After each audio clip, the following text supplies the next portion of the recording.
r/NoSleep. Posted by u/NomNomNomNation. My childhood town isn't on any map. Zonda. A word used to describe the profound feeling of realizing every stranger around you has a life as complex and important as your own. It's also the name of a town I grew up in. Zonda lies on the eastern coast of the UK, on the north side of England. If you reach Scotland you've gone too far, but if you're in Scarborough, you've not gone far enough. It sits somewhere between there, though I don't think anyone could be more specific. You see, you can't find it on any map. Printed or digital, new or old, color-coded or satellite imagery, there is no sign of this town existing at all. If you pay enough attention online, you'll find the odd few people mentioning the place, like this that you're reading right now. Like a whisper passing by in a busy place, you only know it's there if you're looking for it. Yet to a vast majority of the world, Zonda is just a word. I was born there, and raised within its confines. I moved away at 15, about 10 years ago. It was a peaceful seaside village, the type where everyone knows each other. The type where when someone hosts a get-together, all residents are invited. It was a close-knit community. I still remember it with mostly fond memories. The waves lapping onto the sand all through the night. The cobbled streets scorching your bare feet as you walked back from the beach on a summer's day. The dark woods that overlooked the town from High Hill. High Hill is what we called the hill that stood next to Zonda. It blocked any chance of a view to other towns or cities. We resided in a valley at the edge of the sea, and whilst we liked it there, it felt very secluded. The town had a few small businesses. My favorite was Uncle Pete's Pizza. Everyone called him Uncle Pete, although he wasn't actually anybody's uncle. But his pizza place was perfectly between our home and my mom's pub. Every Friday she would pick up a pizza on the way home, absolutely no exceptions. Me and my older brother, Jacob, were always excited for this. Much of the town had been there for generations, the population naturally getting smaller as more and more of it became family. But a few people would move there every now and then. All of them found the town in the same way, a leaflet coming through the letterbox while searching for somewhere to move to. Every single time, the same story, they were driven here by a house moving service. I guess with no directions or map, it would be difficult to make your own way here. They were lovely, they really helped us, they would always say. Nobody ever really seemed to question it much. I mean, it's not like we were trapped. We could leave whenever we wanted, make no mistake, Zonda was no prison. It didn't even feel like one. It's just difficult to find, and leaving just felt icky. Like you shouldn't do it. As the internet became mainstream, it became more and more obvious to people that the town was so hard to find. Suddenly people had friends from outside of Zonda, but they could never visit, because they could never seem to find their way in. GPS signal was weak, and opening any app on your phone that tracked your location wouldn't pinpoint you. One truly odd thing about Zonda was the appliances. All of them had the same logo on somewhere, the letter V in a circle. Since leaving, I've tried to research this company, but to no avail. The moving company that people arrived in also had this logo on their vans. The town had its issues, none more known than the scream singers. At night, if you listened hard enough, you could hear them. A chilling, soft sound. It was almost like a distant scream, yet more melodic. Something enchanting, yet fills you with dread. Nobody ever saw them, but someone in the town would go missing every now and then, maybe once or twice a year. Some lived alone, and hadn't been seen in a few days before anyone realized. Some were cuddled up to their partner in bed, only for their partner to wake up with them no longer in their arms. The only thing they had in common is that there was never any sign of entry or struggle. My entire life, I've known the echoes over the valley to mean trouble. But my mother used to tell me stories of when the townsfolk thought they meant hope, a simpler time. It's difficult to pinpoint exactly when people made the connection between the disappearances and the whistles of the night. But they would always start a few weeks before a disappearance, and stop the night after someone had gone missing. This had always intrigued me, but not as much as it did my brother. Jacob found it fascinating. Perhaps because he had never had someone close to him taken, and didn't understand the pain. To him, it was just a mystery, wrapped in questions. Some believe the scream singers to be the ones taking these people.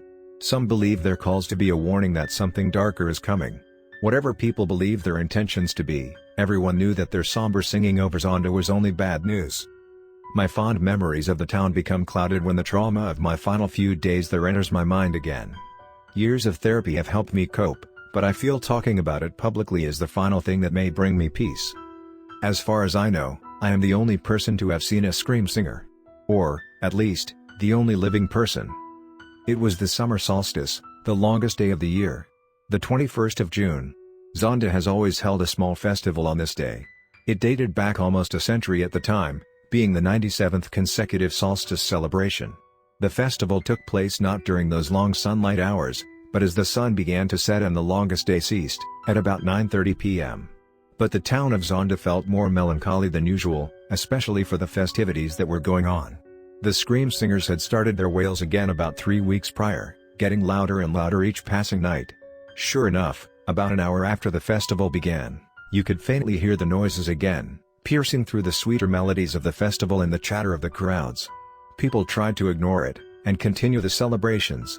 But every time the wind blew in just a particular way to make the noises more prominent, you could see the look on everyone's faces. The unspoken, silent fear, washing through the crowds like a wave. My mum's pub, really, our family pub, was right at the festival. As such, the doors were wide open, and people kept coming in and out. It was always one of the busiest nights of the year. Me and Jacob were sat drinking red wine. He was 17 and had a proper glass, but I still had half lemonade in mine. It was the only night of the year I was allowed to drink alcohol. The festival was still going strong, when Jacob had the idea to go a little out of town, and get a better listen to the scream singers. I was hesitant, but I was always up for an adventure. So, half reluctantly, I agreed. We got a few streets away before the howling became louder than the music. We were stood in the perfect mix of unknown to one side, and enjoyment to the other. We should not have kept going. But we did. We reached the final building before the cobbled streets turned to grass and mud, and didn't stop there. Without saying a word to each other, it was like we knew what we wanted to do. We wanted to be the first people to have seen the scream singers, the first to understand them. We didn't know that only one of us would catch a glimpse. High Hill was steep, but not too steep.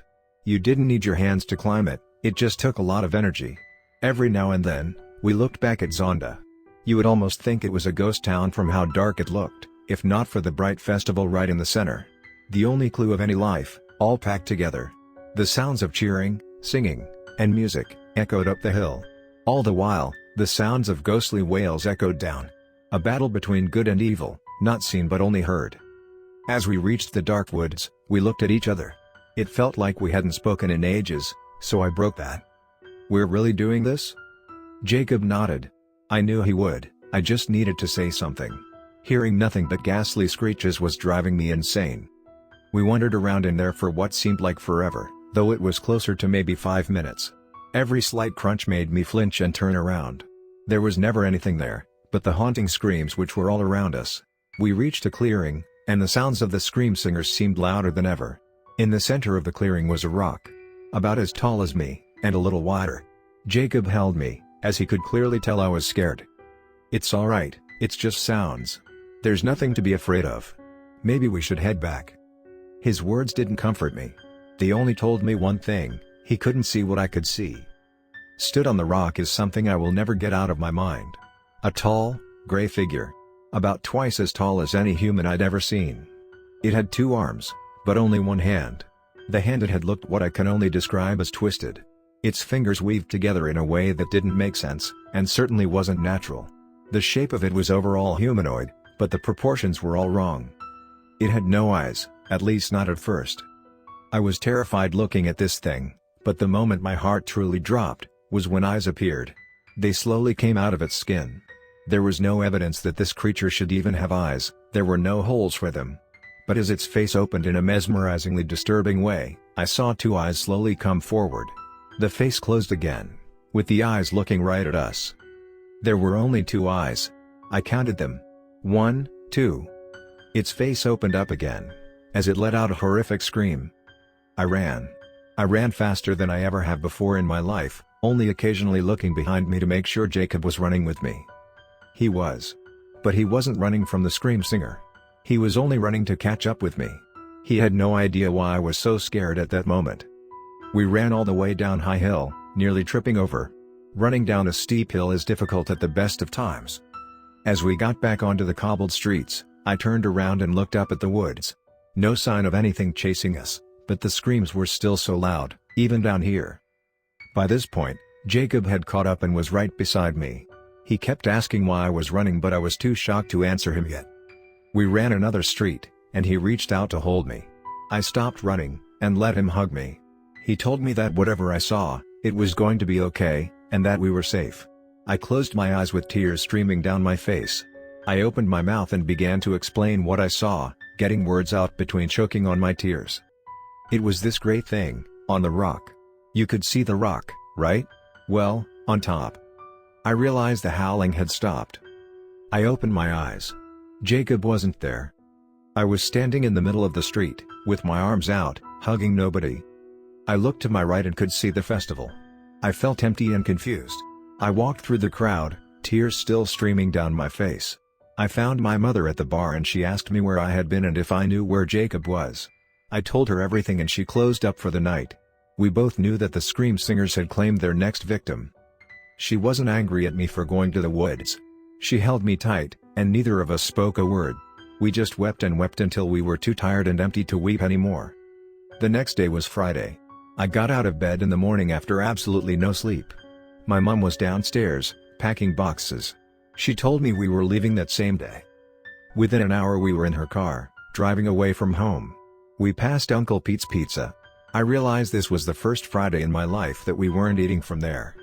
As we drove further away from the sea, and I saw outside of that small town for the first time, I already knew that leaving our life behind would not fix anything. Zonda is still out there. I hope somebody can find it.